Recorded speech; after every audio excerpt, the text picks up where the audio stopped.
Olá, meu nome é Sebastião Ernesto, sou médico anestesiologista e vou continuar falando sobre vasopressores e inotrópicos, continuando a falar sobre os agentes que não são catecolaminas e agora, entre eles, vamos falar sobre fenilefrina, efedrina e metaraminol.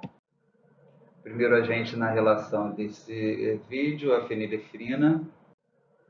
Por ser um agonista alfa-1 praticamente puro, a fenilefrina provoca uma vasoconstrição intensa que leva, devido ao aumento da resistência vascular sistêmica, a estímulo dos barorreceptores com consequente queda da frequência cardíaca.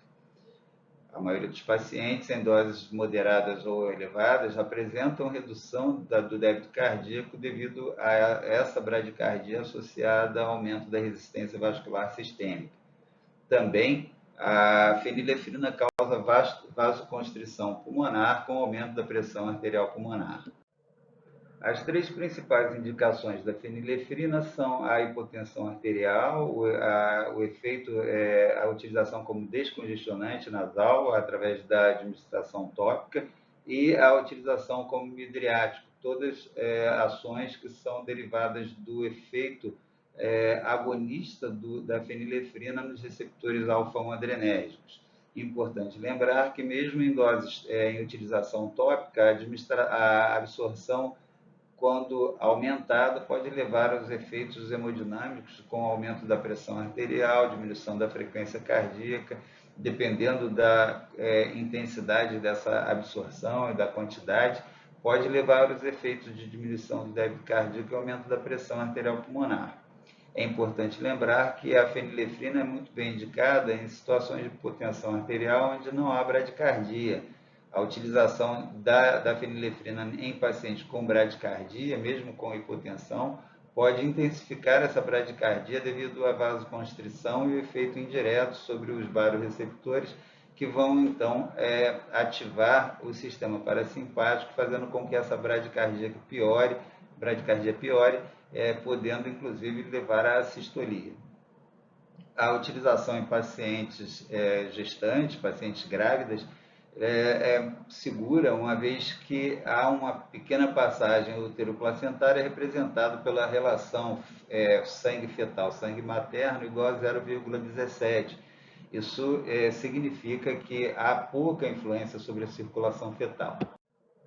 A utilização da fenilefrina requer alguns cuidados especiais. Uma atenção com a frequência cardíaca, uma vez que, como foi dito anteriormente, o paciente pode desenvolver bradicardia, muitas vezes importante já ter uma atropina diluída para administração no paciente que vai receber a fenilefrina.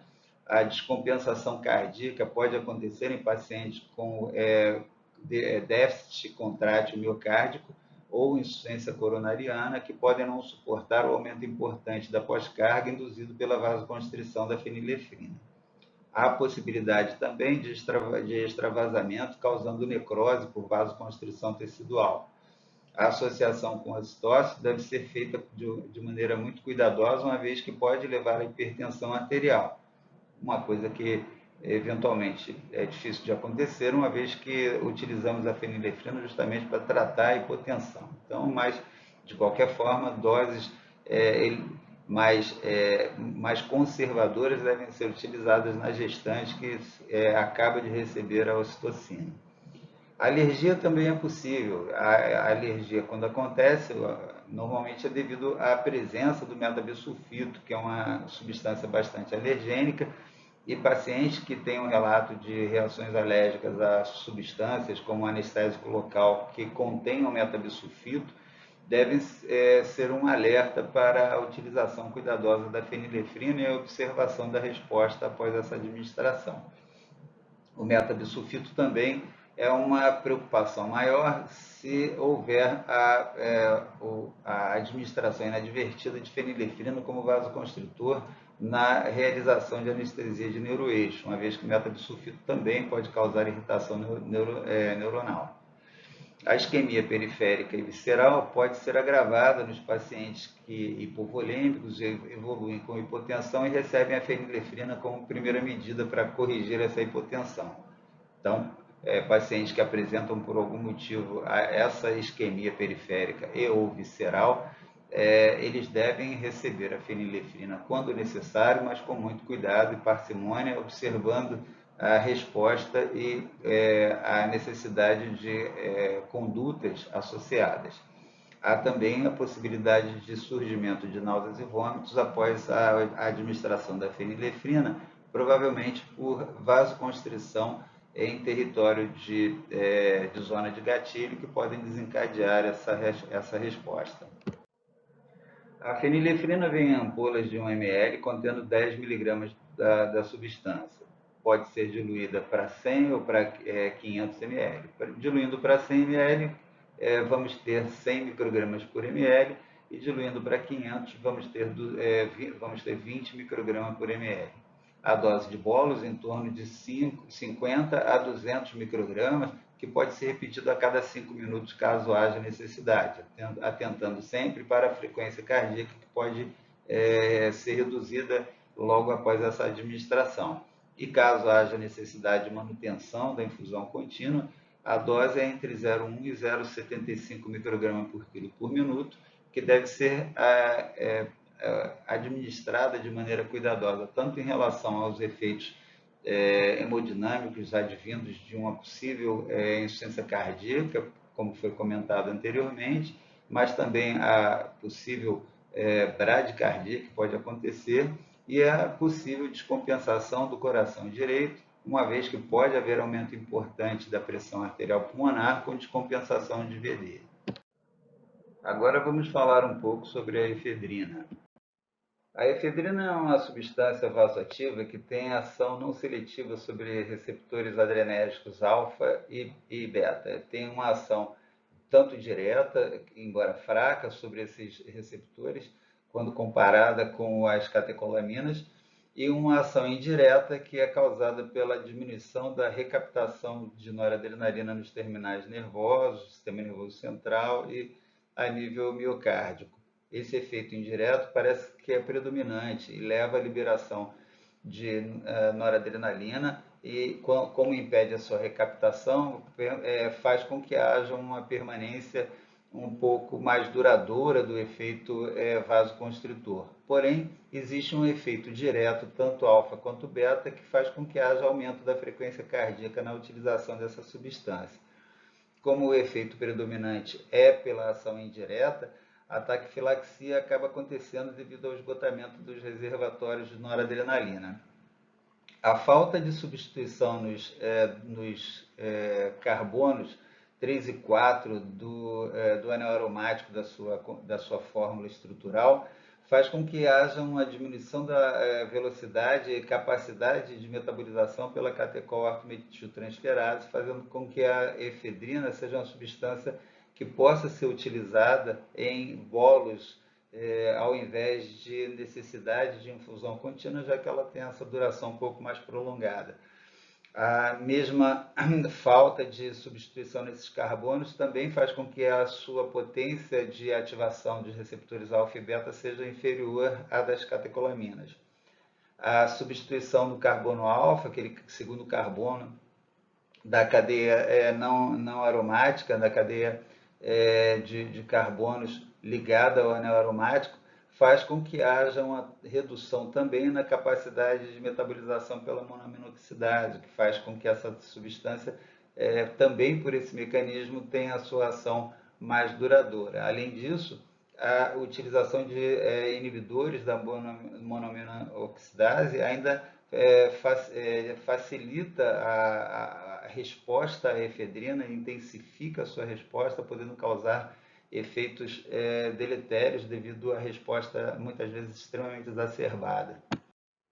Como foi dito, além da ação direta nos receptores alfa, beta 1 e beta 2, causando aumento da resistência vascular sistêmica pela vasoconstrição causada pela vasoconstrição, pela estimulação alfa, ocorre também aumento da frequência cardíaca e do inotropismo devido à estimulação beta-1 e também o efeito broncodilatador através da ativação de receptores beta-2. A falta daquela substituição dos carbonos 3 e 4 do anel aromático também facilita o transporte transmembrana e a efedrina acaba tendo uma facilitação na passagem pela barreira hematoencefálica, levando nos pacientes despertos a muitas vezes apresentarem agitação, insônia, e nos pacientes anestesiados pode haver aumento do valor do índice bispectral quando há monitorização da profundidade de anestesia. A ação indireta da efedrina se dá pela atuação em receptores na membrana, em proteínas transportadoras na membrana pré-sináptica, que ativada pela efedrina faz com que haja uma permuta entrando efedrina para o citoplasma celular em troca de noradrenalina que é eliminada na fenda sináptica. Além disso, a efedrina pode funcionar como um falso transmissor, enganando a proteína de transporte da vesícula pré-sináptica. São chamadas proteínas transportadoras de monoaminas vesiculares. Então, essas proteínas que têm afinidade pela noradrenalina e pela adrenalina fazem com que haja o transporte para o interior dessa vesícula dessas substâncias. E a efedrina, que tem uma estrutura um pouco parecida com a adrenalina, então pode sofrer a facilitação de transporte para dentro da vesícula por agir como um neurotransmissor, um falso neurotransmissor. E aí, entrando na vesícula pré-sináptica, ela pode colocar para fora da vesícula pré-sináptica as moléculas de noradrenalina da mesma forma que acontece na membrana pré-sináptica. A utilização de efedrina em alguns pacientes pode levar a efeitos colaterais prostáticos com retenção urinária.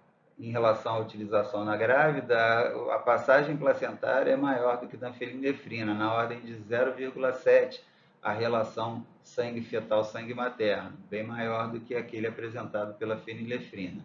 Embora leve um aumento da pressão parcial de oxigênio em via umbilical, a efedrina leva a aumento da pressão parcial de CO2 na artéria umbilical, com acidose lática também, por provável aumento do metabolismo fetal. Isso ainda não foi relacionado a desfecho negativo, mas pode ser um marcador de alguma alteração significativa, embora isso não seja expresso clinicamente em desvantagem quando se compara com metaraminol, com fenilefrina. A cocaína, da mesma forma que reduz a captação de norepinefrina nos terminais nervosos simpáticos, também reduz a captação de efedrina. E a reserpina esgota os estoques de norepinefrina de modo a reduzir o efeito da efedrina. A dose da efedrina normalmente é entre 5 a 10 miligramas em forma de bolos, que podem ser repetidos a cada 5 minutos se não houver a resposta adequada. 5 a 10 miligramas de bolos são suficientes em geral para aumentar a pressão arterial, mas às custas de aumento importante, às vezes, da frequência cardíaca. Portanto, em pacientes com hipotensão arterial cursando com bradicardia, a efedrina ela tem alguma vantagem quando comparada com a fenilefrina ou com o metaraminol, que são agentes que aumentam muito a resistência periférica e levam à bradicardia reflexa. Algumas considerações sobre o metaraminol. A semelhança com a efedrina, o metaraminol também não tem a substituição dos dois carbonos do anel aromático, e a falta da substituição no anel 4 faz com que ela não seja caracterizada uma catecolamina e também tem redução da capacidade de metabolização pela catecolortometiltransferase. E também, da mesma forma que a efedrina, a substituição no carbono alfa faz com que haja diminuição da capacidade de metabolização pela monoaminoxidase.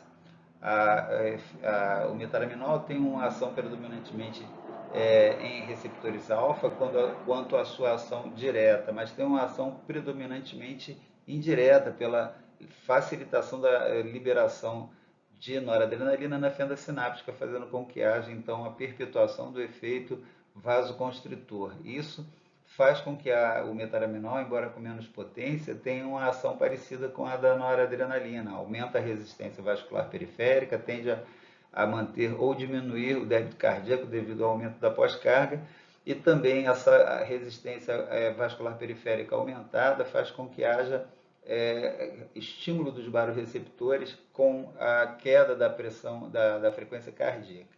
Essa queda da frequência cardíaca que acontece com o metaraminol é devido à falta da estimulação em beta-receptores, que não acontece com o metaraminol, diferente da efedrina. A efedrina age tanto em alfa e beta, mas o metaraminol tem uma ação direta e indireta, predominantemente sobre receptores alfa, e a manutenção da noradrenalina fora das vesículas sinápticas faz com que haja uma depressão dos estoques, podendo levar também a taquifilaxia, embora seja menos intensa a taquifilaxia, menos importante do que com a efedrina.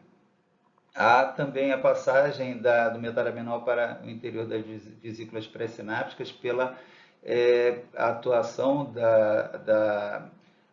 do metaraminol como um falso transmissor que age, então, utilizando a proteína transportadora de monamina vesicular em troca por norepinefrina. Então, dessa forma, tem uma ação parecida com a efedrina nesse contexto, o mecanismo de ação. Embora a ação predominante do metaraminol leve a bradicardia com frequência, enquanto a efedrina, em geral, leva ao aumento da frequência cardíaca.